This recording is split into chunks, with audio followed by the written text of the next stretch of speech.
Plus de sportifs et plus de clubs partenaires. L'actu en bref de ce mercredi, c'est tout d'abord le Pass Sport, renouvelé pour la saison 2023-2024.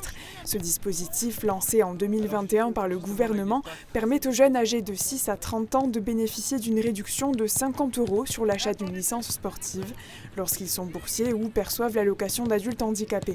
Avec ses 114 joueurs bénéficiaires, l'ES Golbet Football est le club qui compte le plus de passeports dans les Vosges, devant les gymnastes des Hauts-Daciennes et le SAS d'Épinal. Le nombre a d'ailleurs augmenté partout dans notre département. 6300 licenciés ont utilisé cette aide l'an dernier, soit 900 de plus qu'en 2021. Encourager les collectivités à adopter des pratiques durables, en évitant notamment l'utilisation de pesticides pour l'entretien et la gestion des voiries, espaces verts et autres espaces publics, c'est ce que propose la région Grand Est et l'agence de l'eau Rhin-Meuse à travers les opérations Communes Nature et Espace Nature.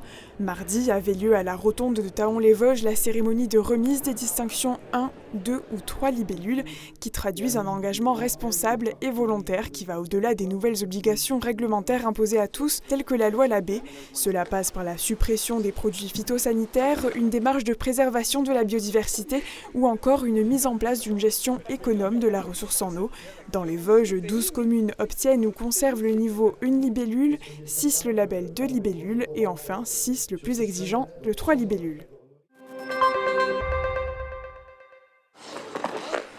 Il avait chaussé les patins ce vendredi soir à Razé, près de Certigny, pour l'inauguration de ce marché de Noël des établissements Moine. C'est le champion du monde de patinage artistique en 2007 et triple champion d'Europe Brian Joubert qui fait l'objet d'une suspension durant 1 an avec sursis par la Fédération française des sports de glace pour des soupçons de violence au sein de son club de Poitiers.